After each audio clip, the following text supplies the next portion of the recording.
Welcome to 2025. This year is yours, and I've got 5 surefire ways to make sure that that's true. If you want your 2025 to be better than 2024, stay tuned. This video is just for you.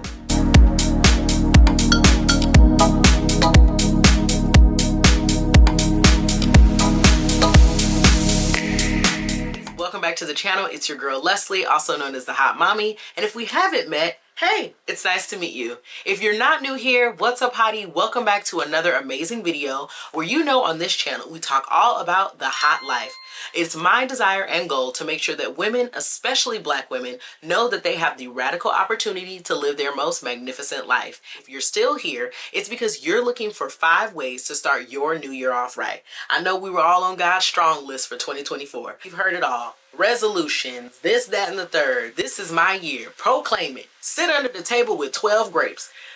But these are ways that I've used each new year to help me get to the life that I absolutely want and one that I really love. And so I want to make sure that I'm not the only one at the top, because that would get a little bit boring. So let's get started. Number 1, I'm going to tell you about something that isn't new. I'm certain that you've heard of it before, but sometimes we don't have to recreate the wheel. We can do what we already know works, and we've seen the most benefit from it. And to be honest, this is something that I always come back to no matter how many new principles I learn. It's one of the tried and true ways to ensure that you have a good year starting from the beginning. And that's a vision board. Here's the thing. Perhaps you're a person that likes to keep it traditional. You want to cut out your pictures, your words, and your things like that, put them on a poster board. Fine. Or maybe you're somebody that is now leaning more digital and you like to create your vision board in Canva, on Pinterest, and Photoshop. Either way, the things that I want to tell you about vision boards still remain the same. I think that you have to have some principles when you start pulling the things and the ideas out of your mind and try to put it down onto paper. The first thing I have to suggest to you is think about categories. Don't just take all of the ideas and the things that you're desiring and this myriad or chaotic use of pictures and words and throw it on a board, because that's not really the way that you want your vision to come across. And if you break it down into categories, you're more than likely to see your vision come to pass than if you just sort of throw this hodgepodge of photos on there and it has no rhyme or reason. I'm not a person, obviously, anymore who is going to be searching for something like maybe love and babies and family, because I sort of hit that vision point in my life. But I'm still looking for things like career or, finances or, fitness goals. So I think with your vision board, you still want to be intentional. Even if you're just putting everything on the same board, you have to be mindful that if this is something you're going to be looking at every day, you don't want it to cause you stress. You don't want to look at your vision board and be like, I done put all this stuff on this board, but where do I begin? There have been times when I've created vision boards and I felt like, why did I put these things on this board? And now I don't like looking at it. And it's not actually inspiring me to do better, but it's actually making me feel like I'm doing nothing right and I'm never going to meet this.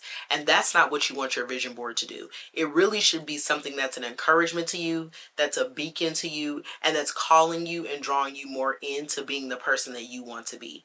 So remember, categories and intention when you're building your vision board. Number 2 is something that I feel like has gotten popular in the last few years, which is so interesting to me because I grew up as somebody who was used to doing this. This was something that I did in my life because of the church that I went to, so it was just really familiar to me, and that's choosing a word for the year. I grew up with somebody, my pastor, who was very, very focused on vision. As I said, he always talked about this. So as a congregation, he often would give us a word at the beginning of the year or a watch night service. If you know, you know. And so we would begin the year with this word that we kind of always went back to. We've had words like, vision, purpose, abundance, restoration. So it's really interesting to me now to see other people sort of take what I know to be this kingdom, principle and apply it to their lives. I think it's amazing. And I'll share examples with you of how I saw those choices and the words that I picked really come to fruition in my life. The one example I really want to give you is in 2020. Before 2020, I think everybody was like, it's 2020. I'm about to have 2020 vision. I could see it clearly. Everybody was really focused on that. And for me, I was like, I love the analogy of being able to sort of see the road clearly in 2020. But the word that really came to me was prosper. In January, went great. February, I turned 35. I went to Africa with all my friends. And on the way back, things felt a little funny. I was like, there's something in the air, okay? Come March, we know what it is. It was the pandemic.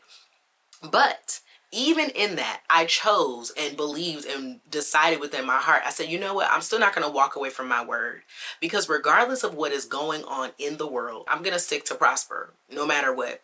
And really, I did. And then I started saying, I'm going to prosper in the pandemic. I'm going to prosper in the pandemic. And I allowed that to be the word that I said no matter what.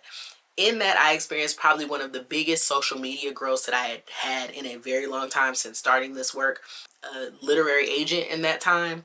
I got offered a pilot with a major cable network. I started developing another pilot. I saw so many things just like come into my life very rapidly. And I know that that's because the overarching theme for my time in my year was prosper. So regardless of what was happening, that's what I chose. Now, coincidentally, right, the next year in 2021, I was like, okay, I'm going to need some clarity, because now I have all this stuff happening. I have all these things that have come, and I really did prosper, but now I feel a little overwhelmed. Now I'm feeling like, girl, was that the answer? I don't know. And so I stopped and I was like, okay, for 2021, I want my word to be clarity. And when I tell y'all, everything just started to kind of go away. The TV shows didn't get picked up.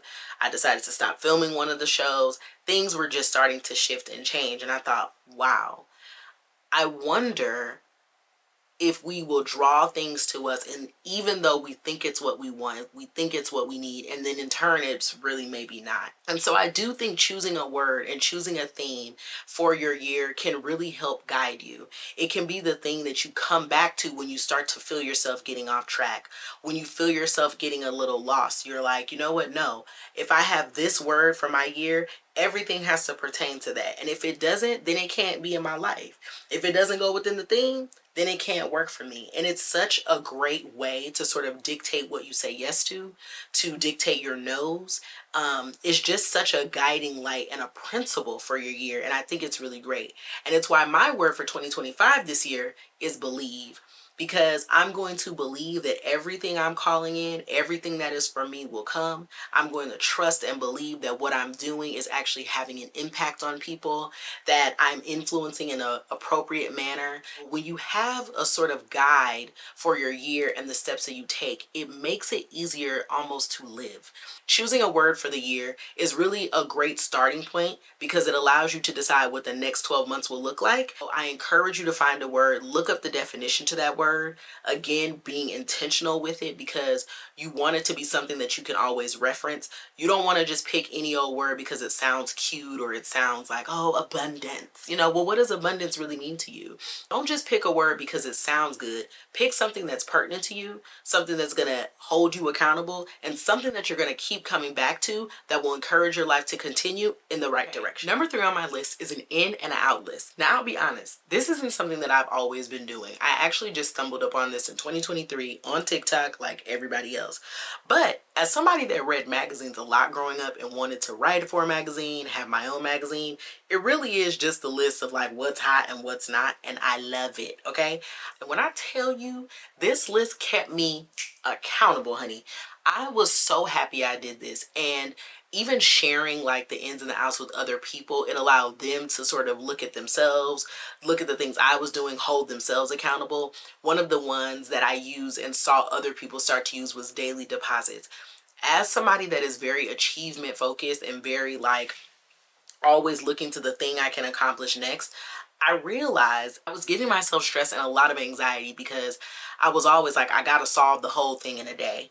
And so when I instituted for 2024 one of my ends to be daily deposits, the thought process was, I can only change what I can do in a day. And if I just do a little bit every day, over time, that little bit will turn into a large gain. And so daily deposits really became a mantra for me in 2024 because of this ins and out list. I put on that as well, alignment over achievement. Like I said, I can be very achievement focused. And so I found myself, as we saw in 2020, chasing achievements. And then in 2021, I felt unaligned. You know what I'm saying? And in 2024, I said, you know what? I'm going with alignment. I want what it's supposed to be for me. I want what gives me a life of ease and peace. I want what brings me joy and pleasure. I want you know, what I can get through and look forward to.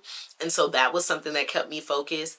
But even on that list of ins and outs, there were things that were also fun, right? Like I put YouTube. I said that's an in for me. I'm not going to be focused on Instagram, on TikTok, and on these super like algorithmic platforms that don't necessarily belong to us, that change at the drop of a dime. It's like everyone's complaining. It was overwhelming. I said, you know what? I'm going to go back to YouTube, because YouTube is how I got to television in the first place, being the master of my own fate. And like, I'm going to produce my own show. I'm going to do what I want to do. I'm going to sit in front of the camera and get it done. And so it felt so good to have that. Divine femininity was really in for me. I think what I've experienced in growing up and being around is that everybody doesn't get the same sort of compliments, right? I'm a person that always has received like the sexy compliment, and it's nice, it's fine, but I wanted to not like feel that. I was like, I want to feel beautiful, because I think I've also gotten at the same time like, oh, you're aggressive, oh, you're rough, oh, you're this. And it's like I was a tomboy who then suddenly had all this body. And so I think like being somebody who's direct, and then you have this, it does give off this like sexy vibe, and people are like, oh, it's just something about you. And again, there's nothing wrong with the compliment, but I wanted to feel beautiful in my body. I want to really like dive deeper into my own femininity, right? My own softness. Even so much so, I started saying things like, you know, jokingly, but still very serious, where, oh, are you going to do X, Y, and Z? I don't know. My husband could ask me to do something, and I would look at him and be like, no, I'm not doing that. I'm pretty. What? You know? And so it may seem silly, but it really helped me. It made me feel like a lady. It made me feel like, you know, I get to be taken care of. And I think in a way that a lot of Black women really don't get to feel. We don't get to see how it can provide for us. You know, we often don't even get called pretty. You know, we easily get called sexy, or like, oh, she look good, but we don't get called beautiful. We don't get called pretty. You know, it was just a really good tool for me. And I think that if you use each of these things almost like in tandem and like a team to come together to build your year, that's what makes it great. If you have a vision board that's intentional, you have a word of the year, and then your ins and outs refer to the word, all work in connection with one another to give you the type of life that you're longing for. And so I will be doing another ins and outs list, because it really kept me focused. That is such a good tool. I think it was really great for me. I talked about this, and you can watch the video here. And then I even have another video that you can watch where I asked myself, did I stick to the ins and the outs that I had for 2024? Take a look at those two videos if you need some help on getting started, how to figure out what's going to be on your list, because I do think that it's one of the best tools we can have. And it's a great way to make sure that your 2025 starts off on the right foot. The fourth tool I want to use is really a brain dump. This is also like journaling. This is that whole thing. But there are some times where my brain is just full of stuff, okay? Thoughts, plans, ideas, quotes, things that come to me. And you need to sort of reframe your mind. You need to sort of like get your mind clear before you really can make a vision board, before you can choose a word for the year, write an in and out list. I think you need to get everything off your chest. Doing a brain dump is where like you're not thinking about it. It doesn't need to go to anybody else. It doesn't have to make sense to anybody else, but just get it out. Maybe there were fears that you were thinking about in 2024. Maybe there was like words that popped out to you then. Doing a brain dump kind of all of that stuff, thinking about things you want to do but maybe haven't mapped it out, is really good for sort of planning and getting yourself to a structured place. It's been a practice for me for a long time of just writing everything out, right? This is what I want things to look like. This is how I want it to go. And now having a bit of a word for it helps me. But again, I think it's another good tool to have in your bag of, here's what's on my mind. These are the thoughts. And let me pull from this list. Let me pull from this brain dump to figure out how I really want 2025 to work for me. It's a great way to sort of like piece through things that made sense inside your brain. But maybe once you get it down on paper, you're like, that doesn't really make sense. I don't really think I should do that. And sometimes we need to see things written out so that we can make sense of them. I find that it's a great way to just de-stress. You know what I mean? So I think doing a brain dump before you get to the other parts is a wonderful way to set the tone for your year, and to make sure that you're not going into the year carrying the same weight, the same fears, and the same burdens that you had in 2024. Don't hold that stuff in. Don't keep that on your heart. Start the new year off fresh. Get it out of your mind. Brain dump it. So the fifth and final tip that I have for you as a great way to start off your new year is a manifestation list. Now, manifestation lists don't have to be connected to religion. They don't have to be super connected to something spiritual. I mean, the word manifestation in and of itself, by definition, simply means for something to come to fruition in a tangible way, right? It's for it to like show up. And so I think that it's smart for us to write down the things that we want. We have these vision boards because we're trying to manifest something. We're writing these words of the years because we're trying to manifest something. Many of us desire things because of the proximity we have to others. So our desires are wrapped up in other people. They're wrapped up in the things that we see. They're wrapped up in sort of the society that we live in, which is very, like consumer consumption focused. And this is not me being like down with capitalism. I don't think it always serves us, but I do think that we need to question our desires more. Why do you want something? Why are you asking for that? Why are you trying to manifest? You put a Porsche on your vision board. It's like, well, why do you want a Porsche? Do you like to drive fast? Do you feel like that's the kind of car that you really, need to drive around in? Will it serve you in your life? If this thing on your list doesn't help you meet the goal, or it doesn't match up with your word, or it's not moving you forward to the vision you have for your life, then you probably don't really need it.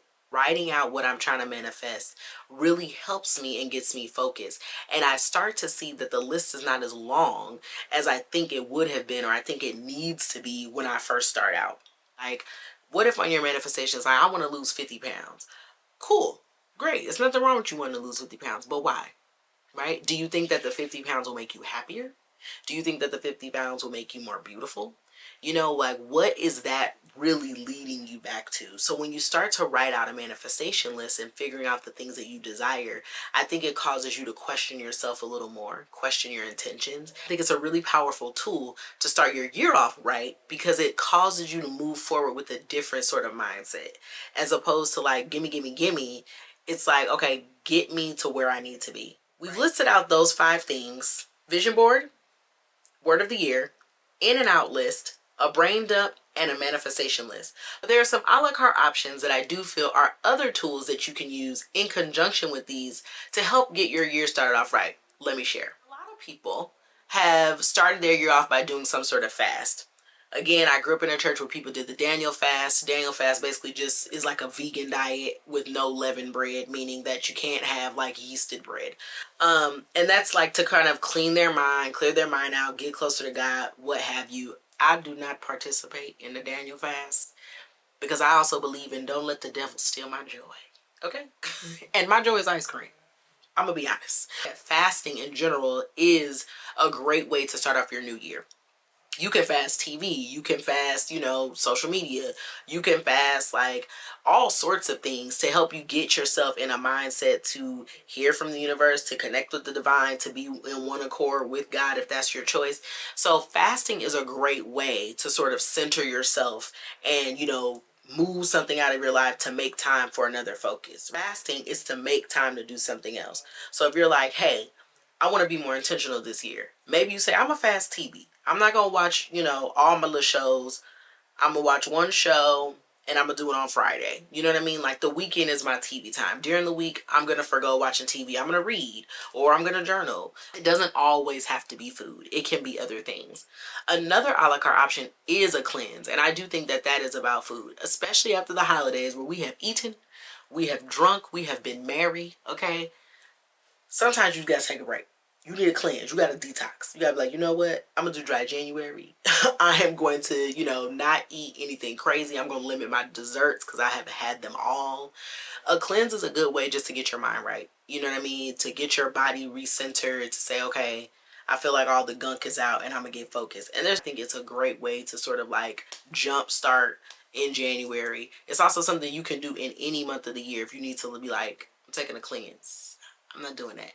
Treat your body how you want it to treat you. A cleanse, fasting from something are also great ways to, get your year started off correctly. And using them with these other tools is a good way to really get clear about the things you're desiring, to get clear on your words, to get clear on your ins and outs, because it allows your mind to not have any of the junk in it that can really keep you clouded.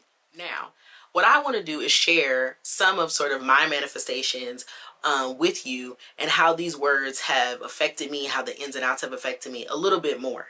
This was the year 2017. which y'all can see. And so I was writing down these things every single day.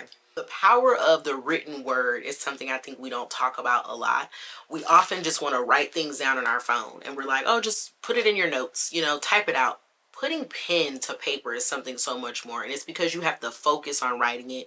You have to physically write out these letters, and it's much different than just typing something. That was like something that's really beneficial for me, and so I encourage you to maybe write your word every day. Write your journal word. You know, I'm still writing this. I'm a multimillionaire. I'm a prolific writer. I am well known in my industry. My children are blessed. They live long, prosperous lives. So these are things that I've been writing, and it's now 2024 and I still do those type of things. You find that it's more difficult for you to like have a complaint when you're writing down the positive or when you're writing down the things that are good in your life. There's usually not a lot of room for the other negativity to come in. Something else I want to share with you is a picture from a vision board that I've done. On my list was always to be a homeowner by 35. I turned 35 in 2020. I wanted to move. I was really focused on like living in a certain neighborhood, making sure the house looked a certain way. So I cut out a Christmas card and I put my family in the backyard of this house. Now I printed this house because I loved how it looked. It was in the neighborhood that I wanted. And literally by the end of the year, my family was in a house. Okay, I looked at this every single day. And the reason that I did that is because I needed to picture us in the house, right? So this is my vision board come to life. And this is why your vision board is good. It was intentional. I had my family on there, right? I made sure that it looked how I needed it to look for it to come to pass. And so that's why you want to make sure you're mindful about your intentions when you're building these things. That is truly how you make your life become what you want it to become. I tore out of a notebook and it just says, it's my $1 million vision. And I got this from a book, We Should All Be Millionaires. Great book. I think everyone should read that. But you know, it just talks about like writing down the things that you want. And as you write down the things you want, you realize they're not as far as you think they are. So I talked about having a physical space. I want my home to be completed with the design I set out. I talk about traveling and recreation with my kids. I talk about transportation. I literally like wrote out the kind of car I want and it's sitting downstairs. I talked about like sports lessons for my kids. My children are in soccer. They play tennis. I've talked about like wardrobe, savings, self-care, daily habits. I put my life down on paper to every like minute detail. And the reason I do that is because if you don't see it and you don't have it in front of you, you can't really believe that it can happen. And so my encouragement for you for this year is to get what you want. But not only that, get what you need and get what's meant for you. Okay, everybody, so we've gone over the 5 tips that I'm going to give you to start off your year on the right foot. Remember, vision boards, word of the year, in and out list, do a brain dump, then write your manifestation list, and your 2025 should start off great. I'm really excited for this new year. I turned 40 in the new year. I just feel like there's a lot of greatness that's, you know, available to me. And the reason it is because I'm calling it in, because I believe that I'm going to have a great year and I want the same for you. And so if you really love this video, be sure to subscribe so that you never miss any of my weekly uploads. Be sure to give your girl a big thumbs up so other people on YouTube can find me, and share this video with somebody else who you know wants their 2025 to be amazing. As always, I appreciate you being here and I can't wait until I see you next time. Until then, bye.